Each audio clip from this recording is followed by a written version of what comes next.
பாட்டுக்கு 10 ரூபா பாட்டு பாடி விஜய் அரசியல் விமர்சனம் செஞ்சு வந்தாரு. இப்ப அவரே பாட்டுக்கு 10 ரூபாய் சொல்லி அதான் சொல்றேன். இந்த தமிழ்நாட்டில் மாற்றம் வேண்டும் என்ற பெயரில் மக்கள் ஒரு பேராபத்தை தமிழ்நாட்டில் இன்றைக்கு ஆட்சி பொறுப்பில் அமர்த்தியிருக்கிறாங்க என்பதுதான் உண்மை. ஏன்னா நாங்கள் எதிர்க்கட்சிகள் என்பதற்காக சொல்லவில்லை. காரணம், தேர்தலுக்கு முன்பு இன்றைய முதல்வர் விஜய் பற்றி பல கட்சிகள் பல்வேறு கருத்துக்கள் சொன்னபோது கூட நான் என்ன சொன்னேன் என்பது உங்களுக்கு தெரியும். அம்மா மக்கள் முன்னேற்ற கழகத்திற்கு குறிப்பாக எனக்கு யார் மீதும் அச்சமோ யார் மீது பொறாமையும் கிடையாது. திரு விஜய் அவர்கள் சினிமா உலகத்திலிருந்து திரை உலகத்திலிருந்து ஒரு உச்சபட்ச நடிகராக இருந்து இன்றைக்கு அரசியலில் வந்து கட்சி தொடங்கி இருக்கிறார். அவரால் தமிழ்நாட்டில் அரசியலில் மற்ற கட்சிகளுக்கு பாதிப்பு வரும்னு நான் அன்றைக்கே சொன்னேன். அன்றைக்கு கூட நீங்கள் கேட்டீங்கன்னா அவரோட கூட்டணிக்கு போறீங்களான்னு. கூட்டணிக்கு போறது போகாதுங்கிறது ரெண்டாவது விஷயம். ஆனால் யதார்த்தத்தை சொல்பவன் நான். இன்றைக்கு அதே தினகரன் இன்றைக்கு என்ன சொல்கிறேன் என்றால், தமிழ்நாட்டு மக்கள் திமுகவிற்கும் அதிமுகவிற்கும் மாற்று என்ற பெயரில் இன்றைக்கு பெரிய ஒரு பேராபத்தை தமிழ்நாட்டிலே இன்றைக்கு வருவதற்கு வாய்ப்பை தந்திருக்கிறார்கள். இதை விரைவிலே அவர்கள் உணர்வார்கள் என்பதுதான் உண்மை. கேளுங்க, விஜய் அவர்கள் 108 தொகுதிகளில் வெற்றி பெற்றிருக்கிறார். எதிர்க்கட்சிகள் 126 தொகுதியில் வெற்றி பெற்றிருக்கோம். விஜய் அவர்கள் 1.25 கோடி வாக்குகள் வாங்கியிருக்கார். எதிர்க்கட்சிகள் கிட்டத்தட்ட 3 கோடி வாக்குகள் வாங்கியிருக்கு. இதை அந்த கட்சியில உள்ளவர்களும் விஜயால் ஆச்சரியக்குறி என்று பெருமைப்படக்கூடியவர்களும் உணர்ந்து செயல்பட வேண்டும். நீங்க கூட இப்ப கேட்டீங்க, கரூர்ல போய் பாட்டு பாடி 10 ரூபா வாங்குறாங்கன்னாங்க. இன்றைக்கு அது தொடருது. நீதிமன்றம் வரைக்கும் போய் என்ன மாதிரி ஒரு நிலைக்கு போயிருக்குன்னு தெரியும்.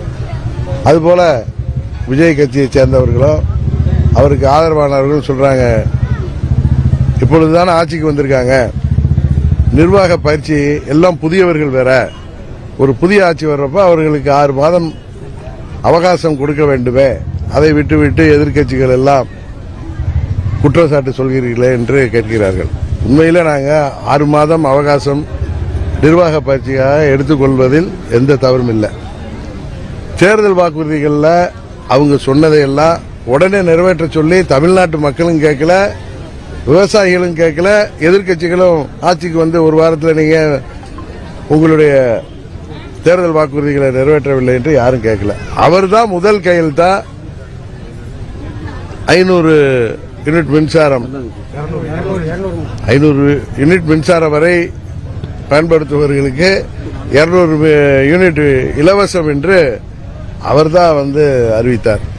அதுல என்ன கேள்வி கேட்டோம்? அவர் என்ன சொன்னார் தேர்தல் வாக்குறுதியில்? மாதம் ஒன்றுக்கு 200 யூனிட் மின்சாரம் இலவசமாக வழங்கப்படும் சொன்னார். அவர் அறிவிப்பில் எப்படி இருக்கு? 2 மாதத்துக்கு ஒரு முறைதான் மின்சார கணக்கீடே எடுக்கிறாங்க. 2 மாதத்துக்கு ஒரு முறை தான் 200 யூனிட் இலவசம் அப்படின்னு சொல்றீங்களே, இது தவறு தானேன்னு சொன்னோம். அது மாதிரி விவசாயிகள்லாம் எங்களுக்கு உடனே விவசாய கடனை நீங்க சொன்னீங்களே, 5 ஏக்கர் வரை நிலம் வைத்திருப்பவர்கள் வாங்கிய கடனை எல்லாம் 100% நான் தள்ளுபடி செய்வேன்.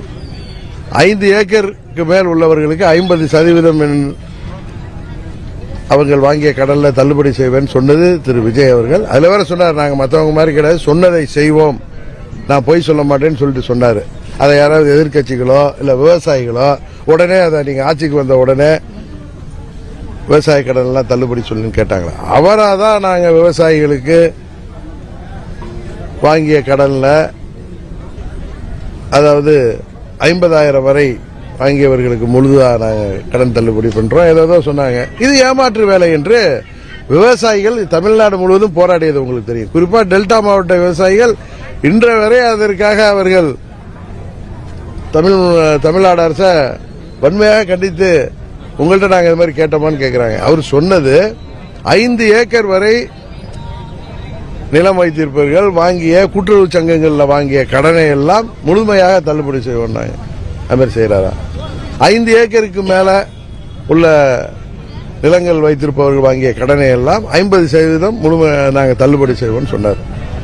அதையெல்லாம் செய்யாத விட்டு ஆர்பிஐ அப்படி சொல்லியிருக்கு இப்படி இருக்குன்னு சொல்லி இது மாதிரி அப்படி இல்லைன்னா நாங்கள் இது முதல் தவணையாக இந்த அளவு தொகை நிதிநிலையை காரணம் வைத்து இந்த அளவு அவர்கள் கடனை நாங்கள் 50 ரூபாய் வரை நாங்கள் வந்து 50,000 ரூபாய் வரை தள்ளுபடி செய்யறோம்னு ஒன்றும் சொல்லலை. ஆர்பிஐ இப்படி சொல்லியிருக்கு, நிதிநிலை அடிப்படையில் நாங்கள் தள்ளுபடி செய்யறோம்னு தான் சொன்னார். அதனால அவங்க தவறா செய்யறப்ப, ஏமாற்று வேலை செய்யறப்ப அதை சுட்டி காட்ட வேண்டியது ஒவ்வொரு குடிமகனின் கடமை. அரசியல் கட்சி அதன் தலைவர்கள் என்பதெல்லாம் விட்டுவிடுங்க, அது எங்களுடைய கடமை.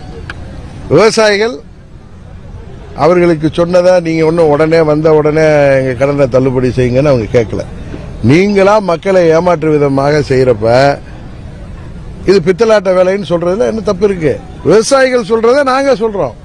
விவசாயிகள் டெல்டாவில எல்லாம் எவ்வளவு வன்மையா அதை கண்டிச்சு போராட்டம் பண்ணாங்கிறது உங்களுக்கு தெரியும். அதை கேட்டா அதுல வந்திருக்காரு ஒரு அமைச்சர், தவறா எடுத்துக்காதீங்க, பல கட்சிகளுக்கு போயிட்டு இன்னைக்கு வந்து ஒரு இடத்துல தேசாந்திரி மாதிரி சுத்திட்டு ஏதோ ஒரு இடத்துல போனவங்களுக்கு இந்த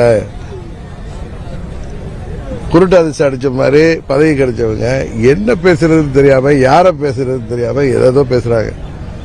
அதாவது அவர்களை தூண்டி விட்டு விவசாயிகள்ங்கிற பேர்ல போராட்டம் நடந்தது.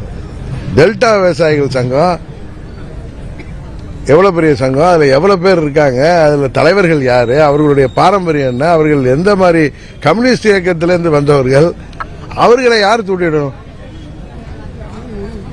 அது மாதிரி இவர்களுடைய கையாலாகாத தனத்தை, இவர்களுடைய இயலாமையை அவர்களே எதிர்பார்க்கவில்லை. நாம் வந்து வெற்றி பெறுவோம்னு. இன்றைக்கு வெற்றி பெற்ற பிறகு திரு விஜய் அவர்கள் அன்றைக்கு திருச்சியில பேசினதுடைய அவருடைய உடல் மொழி, பாடி லாங்குவேஜும் அவர் பேசிய விதமும் எப்படி இருந்தது என்பது உங்களுக்கு தெரியும். அவர் வந்து திமுகவையும் அண்ணா திமுகவை பற்றி பேச வேண்டிய அவசியம் இல்லை. மக்கள் உங்களுக்கு 108 தொகுதியில வெற்றியை கொடுத்திருக்காங்க. நீங்க எல்லோரிடமும் போய் கையேந்தி திமுக கூட்டணியில நீங்க யார தீய சக்தின்னு சொன்னீங்களோ அந்த கூட்டணியில வெற்றி பெற்றவர்கள் திமுக தான் அதுல பெரிய கட்சி, அவர்கள் ஆதரவோடு வெற்றி பெற்றவர்கள். இப்ப கம்யூனிஸ்ட் கட்சிக்கெல்லாம் வேற மாநிலங்களில் எம்பி இருக்காங்களான்னு தெரியாது. காங்கிரஸ் கட்சியோடைய நிலைமை உங்களுக்கு தெரியும். அவர்களுக்கு தேர்தலுக்கு முன்பு ஒரு ராஜ்யசபா கொடுத்தாங்க, கரெக்டா? 9 பாராளுமன்ற உறுப்பினர்களை திமுக கூட்டணியில் தான் ஜெயிக்க முடிஞ்சிச்சு அவங்க. இன்றைக்கு வேணா 1000 காரணம் சொல்லுவாங்க. நமக்கு எதிரியான கட்சியாக இருந்தாலும் திமுகவுடைய முயற்சியால, திமுக தொண்டர்களோட உழைப்பால தான் அவர்கள் வந்து எம்பியாவும் இருக்காங்க. இன்னைக்கு கம்யூனிஸ்ட் கட்சியில் 2 எம்பி, இந்தியாவிலே 3 எம்பி தான் வச்சிருக்காங்கன்னு நினைக்கிறாங்க. 2 எம்பி இங்க இருக்காங்க அந்த கட்சிகள். அவர்கள் எல்லோரையும் இவர் போய் கெஞ்சி கூத்தாடி ஆட்சி அமைச்சார். நீங்க தான் பெரிய தூய சக்தியாச்சு, 108 தொகுதி தானே உங்களுக்கு கொடுத்திருக்காங்க, எங்களால் ஆட்சி அமைக்க முடியவில்லை, மற்றவர்களை அனுமதிக்க சொல்லுங்க, முடியலன்னா தேர்தல் வைங்கன்னு சொல்லியிருக்கணும். அதை விட்டு எங்கள் சட்டம் அமமுகவுக்கு ஒரே ஒரு சட்டமன்ற உறுப்பினர் மன்னார்குடியில் வெற்றி பெற்றார். அவர் தேமுதிக எதிர்த்து தான் வெற்றி பெற்றார். சாரி, தாவேக்காவை எதிர்த்து, திமுகவை எதிர்த்து. அங்க திமுக பாரம்பரியமா திமுக தொகுதியில டிஆர் பாலு அவர்களின் மகன் டிஆர்பி ராஜா அவர்களை 3 முறை சட்டமன்ற உறுப்பினராக அமைச்சராக இருந்தவரை வெற்றி பெற்றார். அதான உண்மை. அந்த சட்டமன்ற உறுப்பினர் ஒரே ஒரு சட்டமன்ற உறுப்பினர் என்பதால அவரை நீங்கள் அவருக்கு அதை தருகிறோம் இதை தருகிறோம் என்று சொல்லி அவரும் பதவி ஆசையில உங்கள்கிட்ட ஏமாந்து கார்ல உட்கார்ந்து கையெழுத்து போட்ட லெட்டரை நீங்க போய் கவர்னர்கிட்ட காப்பி கொடுக்குறீங்க. நீங்க உண்மையாவே தைரியசாலியா இருந்தா அந்த ஒரு எம்எல்ஏ அமமுக தலைவர்கிட்ட என்னிடம் ஒப்புதல் வாங்க முடியலன்னா அவர் உங்களுக்கு ஆதரவா இருக்காரு, அவர் தான் எங்களை தேடி வந்தாருங்கிறீங்களா, எதுக்கு கார்ல வச்சு கையெழுத்து வாங்கணும்? அவரை அழைச்சிட்டே போய் லெட்டர் கொடுத்துருக்கலாமே. இப்ப காங்கிரஸ் கட்சி தலைவர் அழைச்சிட்டு போனீங்க செல்வப்பிரதகைய, கம்யூனிஸ்ட் கட்சி தலைவர்கள் அவர் சண்முகம், வீரபாண்டியன், ஐயுஎம்எல் தலைவர்கள் அவங்க கூட வந்தாங்க, நண்பர் திருமாவளவன் வந்தாரு. அது மாதிரி இந்த ஒரு எம்எல்ஏ நீங்க ஏன்னா ஒரு எம்எல்ஏ கட்சி தாவல் தடை சட்டத்தில் அவர் மாட்ட மாட்டாருங்கிற தைரியத்துல தானே நீங்க எங்கள்கிட்ட இருந்து களவாடுனீங்க. அவரை நீங்க அழைச்சிட்டு போயிருக்கலாமே. அவர் கடிதத்தை போய் உங்களுக்கு கொடுத்தாருல ஒரு கடிதம், அதுக்கு முன்னாடியே எனக்கு கடிதம் கொடுத்திருக்காரு. அவர் பண்ணது போர்ஜரி வேலை இல்ல, நீங்க பண்ணது போர்ஜரி வேலைங்கிறது கவர்னர்கிட்ட விசாரிக்கிறப்ப பயந்துட்டு போய் அவர் வந்தார். அந்த சட்டமன்ற உறுப்பினரே போய் கிண்டி போலீஸ் ஸ்டேஷன்ல வழக்கு கொடுத்தாரு, இது கேஸ் கொடுத்திருக்காரு. இதெல்லாம் ஒரு தூய சக்தி, நான் நேர்மையானவன், தமிழ்நாட்டில் நேர்மையான ஆட்சி செய்வேன் அப்படின்னு சொல்லிட்டு இன்னொரு கட்சி எம்எல்ஏ, ஒரு எம்எல்ஏ தானே அப்படின்னு ரொம்ப இலக்கரமா தூக்கி பார்த்தீங்களே, எவ்வளவு அசிங்கப்பட்டிருக்கு. இதுவரை தமிழ்நாட்டில் இது நடந்திருக்கா? இதுவரைக்கும் தமிழ்நாட்டில் ஆட்சி அமைப்பதற்காக இது போல மற்ற கட்சி எம்எல்ஏ தூக்கி நடந்திருக்கா? அதுபோல அதிமுக தீர்ந்து போன சக்திங்கிறீங்க, அதிமுக ஊழல் சக்திங்கிறீங்க. அவங்கள எம்எல்ஏக்களை ஆசை காட்டி, சரி அவங்களே உங்கள்கிட்ட வந்தாலும் இந்த சின்ன பிள்ளைங்க வந்தா ஏமாத்தி பிஸ்கட் கொடுத்து புள்ள பிடிக்கிற தூக்குற மாதிரி அவர்களை 25 பேரை தனியணியாக்கி அவர்கள் ஆதரவை வாங்கி அவர்களை நீங்க ஆதரவோடு ஆட்சி அமைத்தீர்களே, அவர்கள் எல்லாம் இன்னைக்கு ரோட்ல நிக்கிறாங்க தெரியுமா? அதுல இன்னும் போனா இதுக்கு மேல ஒரு இதுவரை இந்தியாவில் நடக்காத அளவுக்கு, தமிழ்நாட்டில் குறிப்பா நடக்காத அளவுக்கு 4 பேரை ரிசைன் பண்ண வைக்கிறீங்க. கேட்டா அவங்களா ரிசைன் பண்ணிட்டேங்க. இதெல்லாம் நீதிமன்றத்துக்கு உறுதியாக செல்லும். அதற்கான நேரம் என்ன கட்சி தாவுறாங்கல்ல இப்ப இல்ல இதுல கட்சி தாவல் செய்ய இல்லங்க. இல்ல அவங்க மேல அதிமுகவில இருந்து கட்சி தாவல் தடை சட்டப்படி அவங்க மேல நடவடிக்கை எடுக்கணும்னு அதன் பொதுச் செயலாளர் லெட்டர் கொடுத்திருக்கப்ப சபாநாயகர் சட்டத்திற்கு புறம்பாக தான் அதை ஏற்றிருக்காரு. இன்னொன்னு அது உறுதியாக அது நீதிமன்றத்துக்கு உரிய நேரத்தில் செல்வாங்க. உடனே போகணும்னு அவசியம் இல்லையா, உரிய நேரத்தில் செய்வாங்க. உங்கள் தவறுகளை மேல தவறுகள் செய்றீங்க. அரசியலமைப்பை அம்பேத்கர் சிலையை உங்களுடைய கொள்கை தலைவர்னு சொல்லிட்டு அவரை கொண்டு வந்த அரசியலமைப்பை நீங்க தவறா பயன்படுத்துறீங்க. இன்னொன்னு தம்பி, நீங்க சொல்ற மாதிரி இவங்க சட்டத்துக்கு புறம்பா செயல்படுறாங்க. அதுக்கு என்ன சட்டத்தை மாற்றணும்னு அவசியம் இல்லை. இவங்க சட்டத்துக்கு ஒரு எம்எல்ஏவா இருந்தாலும் இதே மாதிரி ஆட்சி அமைப்பதற்கு அவங்களுக்கு தேவை இருக்கிறப்ப அதுல என்ன குதிரை பேரை வரதானே செய்யும். இப்படி சுயநலத்திற்காக எம்எல்ஏ பதவி ராஜினாமா பண்ணிட்டு இன்னொரு கட்சியில போய் சேர்றாங்கல்ல, இல்ல அதே மாதிரி அயோக்கிய தரத்தை யாரு ஊக்குவிச்சிருக்கா? இந்த தூய சக்தி தானே ஊக்குவிச்சிருக்கு. அவர்கள் செய்த நான் என்ன சொல்ல, அவர்களும் மாட்டுவார்கள். அவர்களை தூண்டிய நீங்களும், அவங்கள ரோட்ல நிறுத்தின நீங்க, ஏமாத்தி அழைச்சிட்டு போனது நீங்க, அவங்களா ஏமாந்து வந்தாங்கனால ஏமாத்தினது நீங்க. ஏமாந்து வரா நீ இது மாதிரி வராதுன்னு சொல்லி தூய சக்தி ஆச்சு. அதே மாதிரி திரு ஆதவ அர்ஜுனா சொல்றாரு, எங்க முதலமைச்சர் படத்துக்கு 200 கோடி வருமானத்தெல்லாம் விட்டு வந்திருக்காருன்னு. ஆனா அவரு தேர்தல் இதுல பாருங்க, அவர் நாமினேஷன்ல அவருடைய சொத்து மதிப்பை அவருடைய 600 கோடி தான் காமிச்சிருக்காரு. முதலமைச்சர் என்ன பேசுறாரு திருச்சியில, நான் கோட்டு சூட்டு போடுறத பார்த்து எல்லாம் அதை பார்த்து கேலி செய்யறாங்க. அப்படி இல்லை, நீங்களே வாயில ஒத்துக்கிட்டீங்க. நீங்க பிளாக் அண்ட் ஒயிட் வர்றேன்னு, பிளாக் அதிகமாகவும் ஒயிட் கம்மியாகவும் இருக்கு அவர்கிட்ட. நம்ம ஊர்ல என்ன சொல்லுவாங்க, கருப்பு படத்தை அதிகமாக பிளாக்கும்பாங்க, வெள்ளை படத்தை கருப்பு ஒயிட் மணியா பிளாக் ஒயிட் வெள்ளைம்பாங்க. கருப்பு வெள்ளையா தானே நீங்க இருக்கீங்க. நீங்க ஒண்ணு நேர்மைன்னு சொல்றீங்களே, என்ன நேர்மை? நீங்க சொல்றது புது இலக்கணம் கண்டுபிடிக்கிறீங்களே. அதனால எப்படியோ தமிழ்நாட்டு மக்கள் இன்றைக்கு உங்களை ஆட்சி பொறுப்பில் எடுத்திருக்காங்க. ஒழுங்காக ஆட்சி நடத்த பாருங்க. அதை விட்டுட்டு நாங்க தான் புதிய அதிமுகன்னு கதை விடுறீங்க. அதிமுக புரட்சி தலைவர் ஆரம்பிச்ச கட்சி, அம்மா அவர்கள் கட்டிக்காத காட்சி. அந்த கட்சியை நீங்க நீர்த்து போன சக்தி, தீர்ந்து போன சக்தின்னு சொல்றதுக்கு உங்களுக்கு என்ன இருக்கு? நீங்க இன்னைக்கு தானே வந்திருக்கீங்க ஒரு நீர்க்கூலி மாதிரி. நீங்க இன்னைக்கு ஏதோ ஒரு அதிர்ஷ்டத்தில் வந்திருக்கீங்கன்னு தான் எல்லாரும் சொல்றாங்க. இன்னொன்னு சொல்றாங்க, நாங்க மதங்களை உடைத்து விட்டோம், ஜாதிகளை உடைத்து விட்டோம். எதுக்கு மயிலாப்பூர்லயும் ஸ்ரீரங்கத்தில் மாற்றி ஒரு குறிப்பிட்ட சமுதாயத்தை சேர்ந்தவரை வேட்பாளரா போட்டீங்க அப்படின்னு முன்னாள் சபாநாயகர் அப்பாவு கேட்கிறாரு. அதுக்கு நீங்க பதில் சொல்ல முடியல. நாங்க பணநாயகத்தை ஒழிச்சிட்டு வாங்குறீங்க. உங்க வேட்பாளர்கள் எத்தனை பேர் ஓட்டுக்கு 2000 ரூபாய் கொடுத்தத உங்க பக்கத்து தொகுதியில் தோத்த வேட்பாளரே சோசியல் மீடியாவில் அவர் பேசுறத நீங்க தொலைக்காட்சிகளையும் சோசியல் மீடியாவில் போடுறீங்க. அதனால அவர்கள் தூய சக்தியும் கிடையாது, சும்மா மக்களை ஏமாற்றுகிற பித்தலாட்ட சக்தி. கட்சி ஆரம்பத்துல இருந்து இன்னைய தேதி வரையும் முதலமைச்சரான வரையும் செய்தியாளர் சந்திக்கலாம் முதலமைச்சர். நீங்க முதலமைச்சரே அவருக்காக பேசுறாங்களே, திரு ஆதவ அர்ஜுனாவை தான் கேட்கலாம். அதை பத்தி நம்ம பதில் சொல்ல வேணாம். அவர் பத்திரிகையாளர்களை சந்திக்கணும். டெல்லியில போய் பிரைம் மினிஸ்டரை பார்த்துட்டு 3 நிமிஷத்துல எந்திரிச்சு உடையாந்துட்டாரு. என்ன மனு கொடுத்தீங்க, என்ன ஏதுன்னு அவர் பத்திரிகையாளர் இன்னைக்கு அரை மணி நேரமா அரசியல் வந்து இல்லப்பா நீ பத்திரிகையாளர் மாதிரி பேசாத.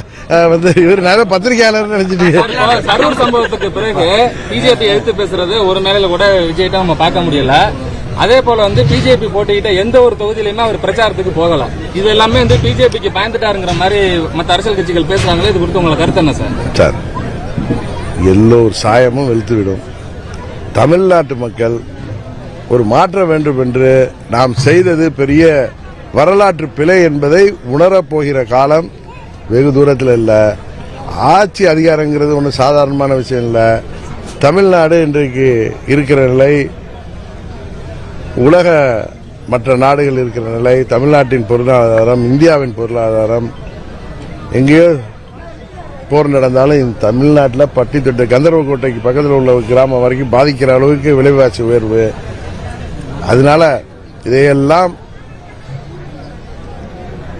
மேனேஜ் பண்ணி ஆட்சி நடத்துறதுக்கு ரூமுக்குள்ளார உட்காந்துட்டோம். இது மாதிரி 4 பேர் அமைச்சர்கள் என்ற பெயரில் வந்து நின்றுட்டு பேசுறதுனாலையோ நாங்கள் ஊழலை ஒழித்து விடுவோம் அப்படின்னு எனக்கு தெரியும். இப்ப இந்த கல்குவாரிகள் எல்லாம் மூடிட்டு எல்லாருக்கும் நோட்டீஸ் கொடுத்து பெனால்டி போட்டு மூடிட்டு யாரை சந்தித்து யார் எல்லாம் அவர்கள் கவனிக்கப்பட்ட பிறகு அந்த கல்குவாரிகள் எல்லாம் துறக்குவதற்கு முயற்சிகள் நடப்பது எங்களுக்கு தெரியும்.